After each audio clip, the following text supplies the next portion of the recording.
My friend, everything you think you know about learning martial arts is wrong. You've been collecting techniques like stamps, Wing Chun trap here, boxing footwork there, maybe some Zen quotes to sound wise, but you're playing with toys while the real treasure sits buried underneath. Here's what shattered my world. I was sparring with a Western boxer who had never heard of centerline theory.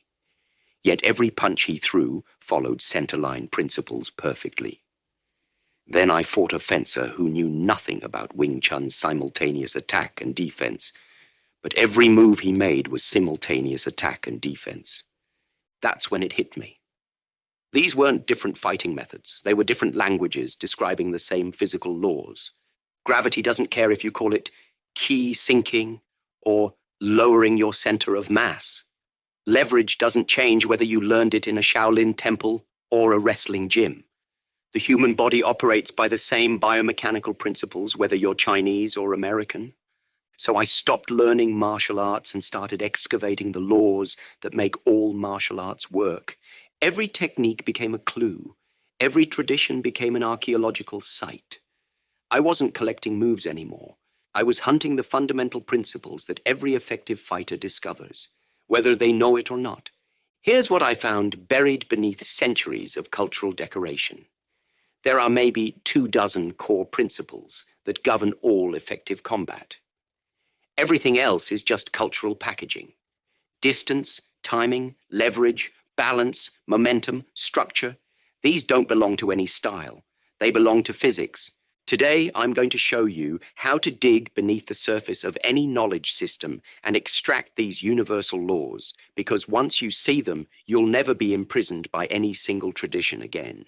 You'll have access to the source code that all effective systems run on.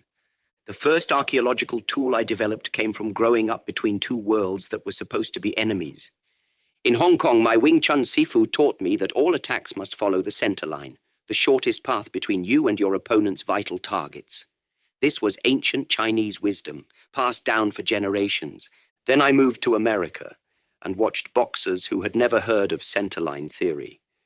Yet every effective punch they threw traveled the exact same path my Sifu had shown me. They just called it the shortest distance between 2 points. Later, I studied fencing and discovered they had their own term, line of attack. Same principle, same biomechanics, same devastating effectiveness. 3 different cultures, 3 different languages, 1 identical truth. And that's when I realized most people can't see past the cultural costume. A Chinese master demonstrates centerline, and they think this is Chinese kung fu. An American boxer shows the same principle, and they think this is Western boxing. They're blind to the fact that both are just different dialects of the same universal language. My archaeological advantage was simple. I grew up bilingual in violence. I could see when different traditions were saying the same thing with different accents. Here's the process I developed. First, strip away the cultural clothing. Ignore the stance, the ritual, the traditional names. Look only at what the technique actually does to solve a specific problem. Second, identify the naked principle underneath.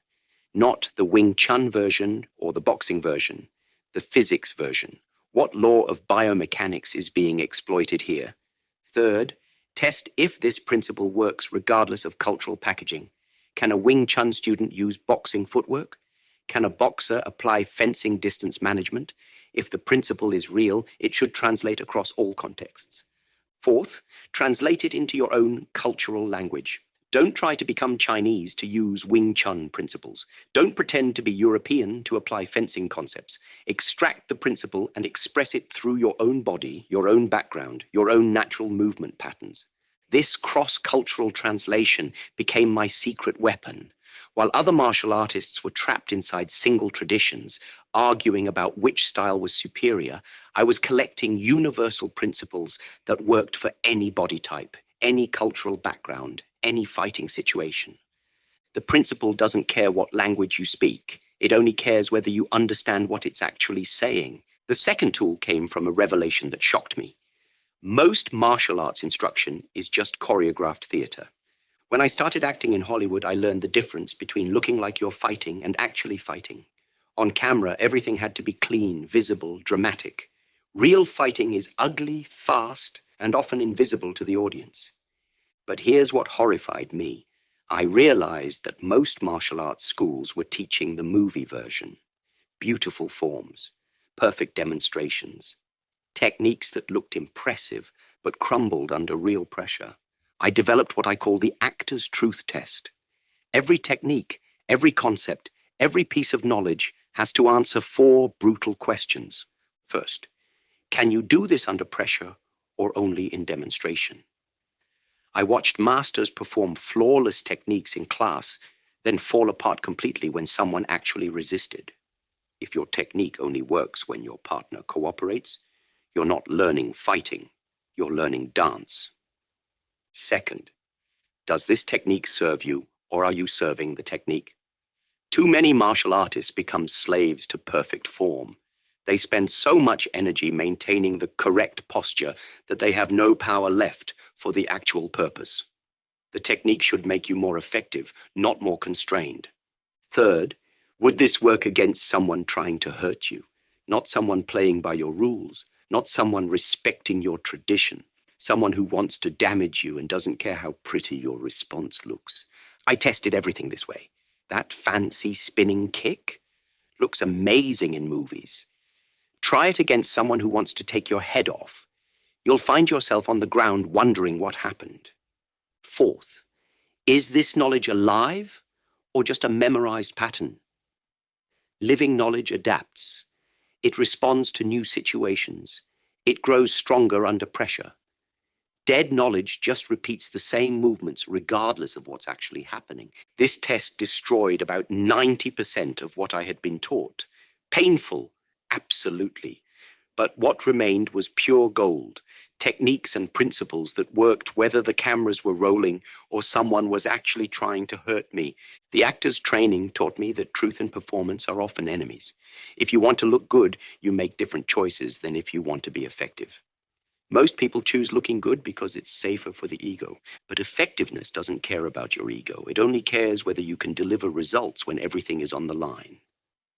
Once I started applying this test ruthlessly, I could walk into any martial arts school and immediately separate the performance artists from the real fighters. The real knowledge was always hiding behind the theatrical display, waiting for someone honest enough to dig it out. The third tool came from my dance training, and it's the most brutal truth of all. Your brain is a liar.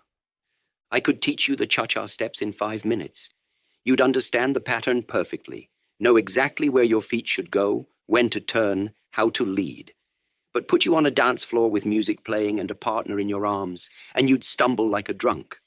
Why? Because understanding and knowing are completely different things. Your nervous system doesn't care what your brain thinks it knows. It only responds to what you've actually trained it to do under pressure.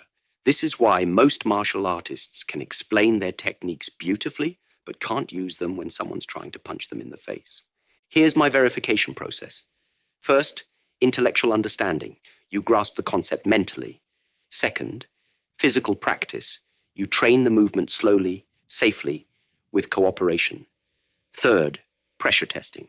You attempt it against someone who's actually resisting, trying to stop you, making it hard. But fourth is where most people quit, nervous system integration. This is where the technique becomes invisible, automatic, available even when you're tired, scared, or confused. When it's no longer something you do, but something you are. I learned this from watching dancers versus martial artists. A real dancer doesn't think about the steps during a performance. The music moves through their body and the steps happen. A real fighter doesn't think about techniques during combat. They see an opening and their body fills it instantly. Most martial arts training stops at step 2. Students practice forms, memorize combinations, then wonder why nothing works when the pressure is real. They're trying to fight with their brains instead of their nervous systems. Your body is smarter than your mind, but only if you train it properly. Knowledge that stays in your head is just entertainment. Knowledge that lives in your nervous system is power.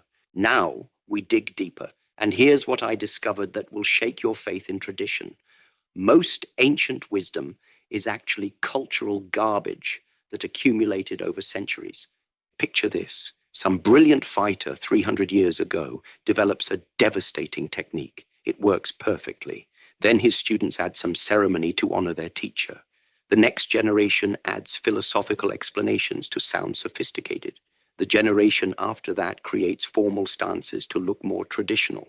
By the time it reaches you, the original technique is buried under layers of cultural sediment. You're not learning the fighter's discovery, you're learning centuries of accumulated decoration. I developed 4 questions that cut through this sediment like dynamite. First, what would this look like if invented today? Strip away the ancient postures, the ceremonial bows, the mystical language. If a modern person solved this same fighting problem right now, what would they create? Usually something much simpler and more direct than what tradition handed down. Second, what problem was this originally designed to solve? Most people learn techniques without understanding their purpose. That elaborate Wing Chun form wasn't created for beauty. It was designed to train specific combat responses. Once you know the original problem, you can judge whether the current method still solves it effectively. Third, how much is tradition versus function? I found that most martial arts were maybe 20% effective technique and 80% cultural decoration. The bowing, the uniforms, the formal greetings, the ancient terminology, all sediment. The functional core was usually tiny compared to the ceremonial wrapper.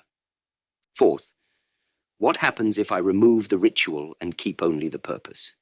This question terrified traditional masters because it revealed how little of their teaching was actually necessary.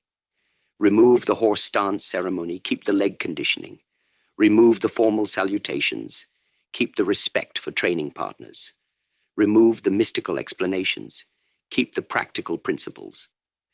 When I applied this sediment removal process, entire martial arts systems collapsed down to a handful of useful principles.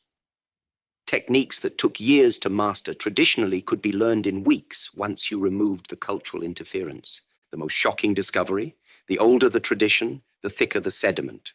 What people called ancient wisdom was often just ancient confusion that nobody dared to question. Real wisdom doesn't need cultural protection. It stands up to scrutiny. It improves when you strip away the decoration. The functional core gets stronger when you remove the ceremonial shell. This is why I could absorb useful elements from any tradition so quickly. I wasn't learning their entire cultural system. I was excavating the functional ore buried underneath centuries of accumulated ritual. The second layer of excavation revealed something that revolutionized how I approached learning. Your opponent is the greatest archaeological tool you have. Most people see opponents as obstacles to overcome. I learned to see them as knowledge-revealing instruments. Every person who resists you, challenges you, or tries to defeat you is conducting a free audit of your understanding. Here's the brutal truth. You don't know what you don't know until someone forces you to find out. I could practice Wing Chun trapping hands for hours against cooperative partners. Perfect technique, beautiful flow, total confidence. Then I'd spar with a boxer who had never heard of trapping, and suddenly my mastery crumbled. The boxer wasn't trying to teach me. He was trying to hit me. But in the process, he revealed every gap in my knowledge that cooperative training had hidden. This is opponent archaeology in action. Every technique that fails under resistance reveals a gap in understanding. Every strategy that crumbles under pressure exposes theoretical knowledge disguised as practical skill. But here's what made my approach different.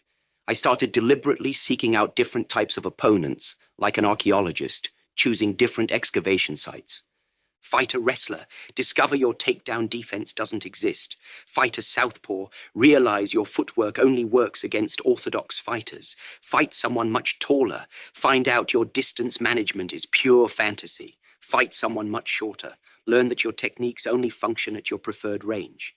Each opponent type becomes a specialized archaeological tool, designed to excavate specific types of ignorance you didn't know you carried. The key insight: resistance doesn't just test your knowledge, it reveals knowledge. When my Wing Chun sticky hands met a boxer's constant motion, I didn't just learn that sticky hands had limitations. I discovered principles about adapting to non-cooperative timing that no Wing Chun manual ever taught. When a wrestler shot for my legs and my beautiful stances collapsed, I didn't just learn about takedown defense. I discovered how balance actually works under sudden directional changes, knowledge that improved every aspect of my fighting. This is why I could never understand martial artists who only sparred within their own style. You're not testing your knowledge, you're just confirming your shared delusions. It's like archaeologists who only dig in their own backyard and wonder why they never find anything new. Real opponents don't care about your theory. They don't respect your preferred range, your comfortable timing, your traditional responses. They attack your weaknesses, whether you want to acknowledge those weaknesses or not. And that's exactly what makes them perfect teachers.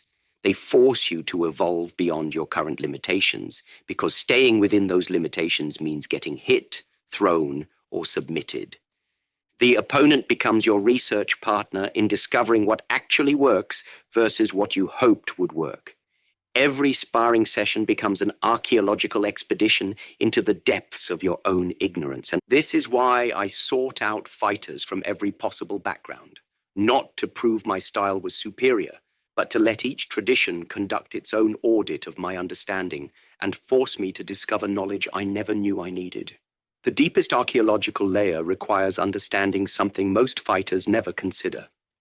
You have a finite energy budget, and every technique is either an investment or an expense. My dance training taught me that professional dancers think like accountants. Every movement has an energy cost. Waste energy on unnecessary flourishes, and you'll be exhausted before the performance ends. But invest energy in movements that generate power while conserving effort, and you can dance all night. Fighting works the same way, but most martial artists are energy bankrupts who don't even know they're broke. I developed an energy economics audit with 4 brutal questions. First, does this technique give me more energy than it costs? A perfect punch that connects should energize you by demoralizing your opponent while simultaneously positioning you for the next attack. If your technique leaves you more drained than your target, you're making a losing investment. Second, am I working harder or working smarter? I watched Kung Fu practitioners throw elaborate combinations that looked impressive, but required massive energy expenditure. Then I watched boxers end fights with simple economical movements that preserved their energy while devastating their opponents. Smart always beats hard. Third, what's the minimum effective dose of this knowledge? Most techniques are overcomplicated because instructors add unnecessary elements to justify their teaching. Strip away everything except what's absolutely required to achieve the result. The most efficient techniques often look boringly simple. Fourth, how does this compound over time? Energy-efficient techniques get stronger as a fight progresses because you maintain your power while your opponent exhausts himself.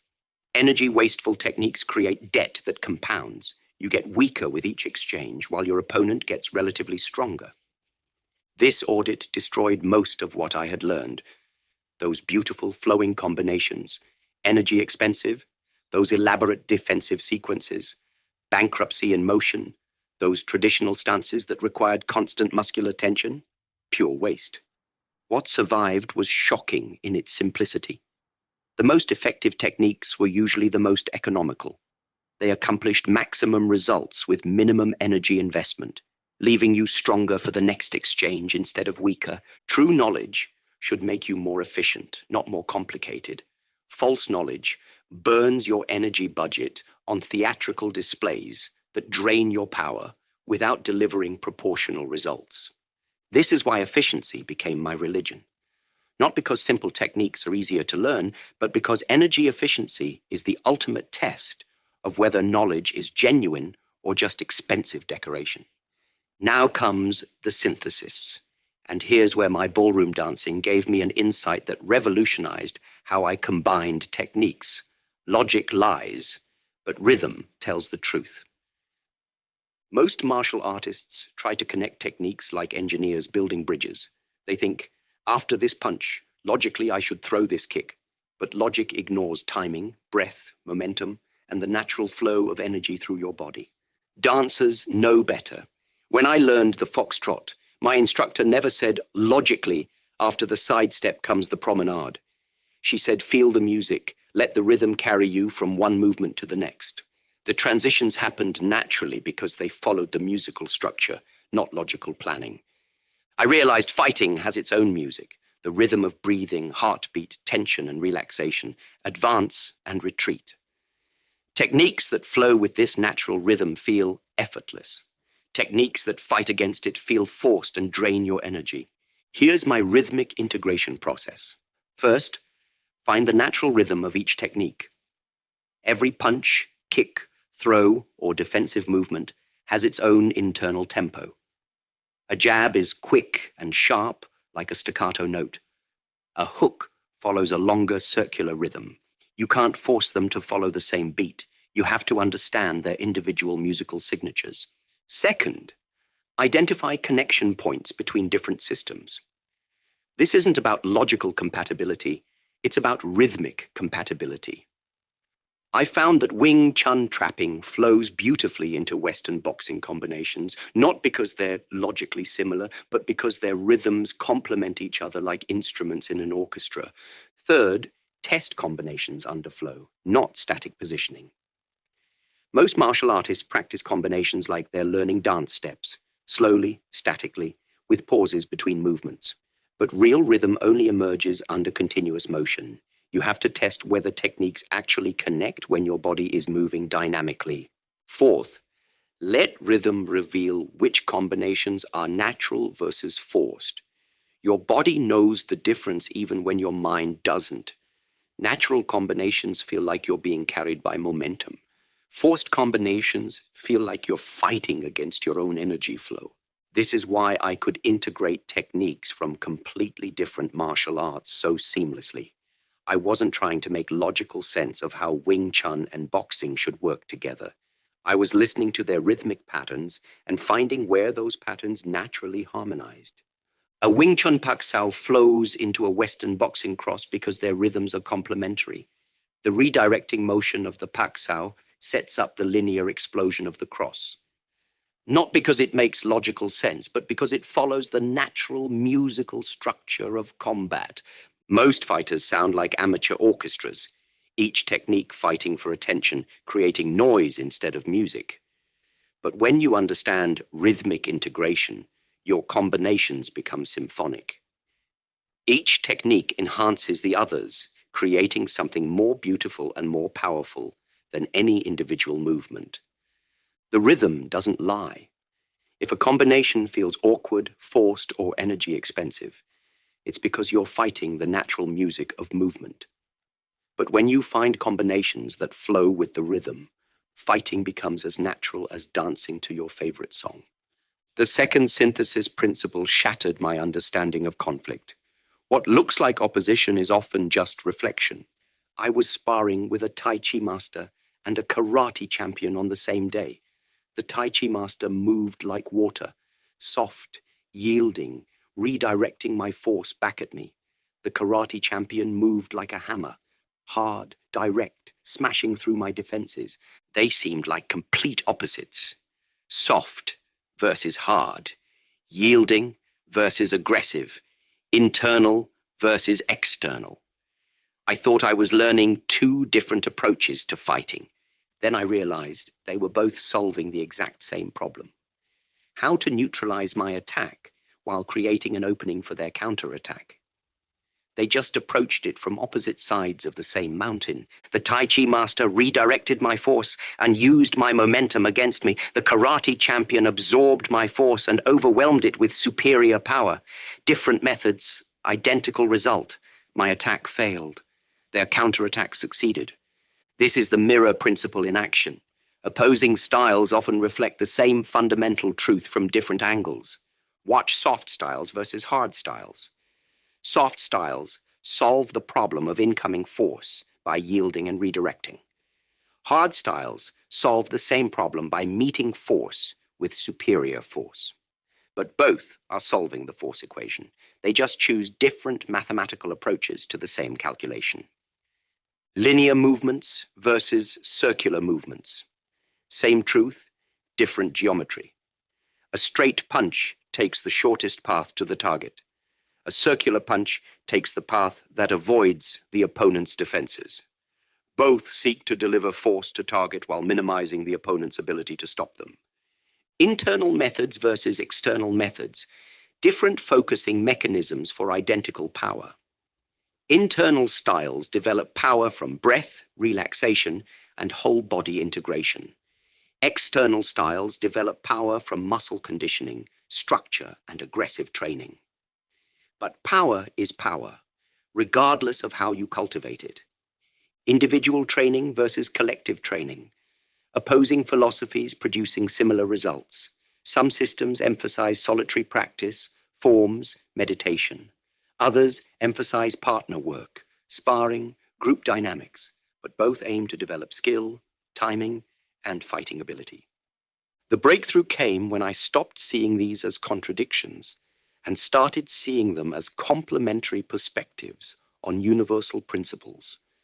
Why choose between soft and hard when you can understand the principle that makes both effective?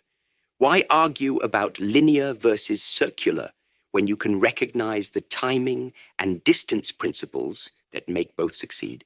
This mirror principle allowed me to synthesize approaches that other martial artists thought were incompatible. I could use Tai Chi yielding principles in the same combination as karate striking principles because I understood they were both expressing the same deeper truth about force management. The mountain doesn't change whether you view it from north or south, but viewing it from both directions gives you a complete understanding that no single perspective could provide. Most martial artists pick one side of the mountain and declare war on the other side. They become hard-style purists who think soft styles are weak, or soft-style purists who think hard styles are crude. They're fighting reflections of their own incomplete understanding. But when you recognize that opposing styles are often just different angles on the same truth, you can learn from every perspective without being trapped by any single viewpoint. The mirror shows you that your enemy might just be your teacher wearing a different face. The final synthesis principle is the most important. Everything I've shown you leads to creating something alive, not collecting something dead. Traditional martial arts are museums, beautiful, preserved, unchanging. You learn the same techniques your teacher learned, who learned them from his teacher, who learned them exactly the same way 50 years ago. These systems are corpses, perfect, but lifeless. I discovered that real mastery means creating a living system that grows stronger through conflict, adapts to new challenges, and generates solutions you never trained for. Here are the 4 characteristics that separate living systems from dead collections. First, they improve through opposition. When my approach met resistance, instead of breaking down, it evolved. Every opponent who exposed a weakness forced my system to develop a stronger response. Dead systems just repeat the same techniques regardless of whether they're working. Second, they adapt to new environments. I could fight effectively whether the opponent was a wrestler, a boxer, a street fighter, or a karate champion. My system morphed to match the challenge because it was designed for adaptation, not preservation. Third, they generate new responses spontaneously. This is the miracle of living systems. They create solutions you never consciously learned. Under pressure, combinations and tactics emerged that I had never practiced, but that perfectly solved the immediate problem. Fourth, they remain effective across different contexts. Whether I was sparring in a martial arts school, acting in a movie fight scene, or facing real street conflict, the system worked because it was based on universal principles, not context-specific techniques. Most martial artists spend their lives building beautiful monuments to dead knowledge. They perfect techniques that worked centuries ago and wonder why they feel inadequate against modern challenges. But when you understand knowledge, archaeology, and synthesis principles, you don't create monuments, you create organisms, living systems that breathe, grow, adapt, and evolve every time you use them. The goal was never to master Wing Chun or boxing or any specific style. The goal was to create something alive that could absorb useful elements from any source while remaining uniquely mine. This is why I never taught a Bruce Lee style. I taught people how to excavate their own principles and create their own living systems, because a living system can't be copied. It can only be grown. Now comes the ultimate verification, and this will shatter everything you think mastery means. Here's my final test. Can you abandon your system and still be effective? Not modify it, not adapt it, completely abandon it and still remain who you are as a fighter. This sounds like madness, but it's the only true measure of mastery. If you need your system to be effective, then your system owns you. If you can abandon your system and remain effective, then you own the knowledge. I discovered this during sparring sessions, where everything I had trained simply disappeared. No Wing Chun, no boxing, no techniques at all, just pure response to what was happening in front of me. And in those moments, I was more effective than I had ever been while consciously applying any system. That's when I understood the deepest archaeological truth. All external knowledge is just a path back to internal reality. Every technique I learned, every principle I excavated, every synthesis I created, they were all just shovels for digging down to what was already there. The knowledge archaeology doesn't teach you new truth. It removes the layers of conditioning, cultural programming, and false learning that buried your natural effectiveness. Like an archaeologist uncovering an ancient statue, you're not creating the statue. You're revealing what was always there, waiting beneath the sediment. This is why children learn martial arts so quickly. They haven't accumulated enough false knowledge to bury their natural responses. This is why some fighters with no formal training can be devastatingly effective. They never learn to doubt their instincts. The paradox is profound. The goal of accumulating knowledge is to become free from needing knowledge. The purpose of learning systems is to transcend systems. The reason for developing techniques is to move beyond techniques. True mastery isn't carrying the perfect collection of responses. It's becoming the kind of person who generates perfect responses spontaneously, whether you've trained for that specific situation or not.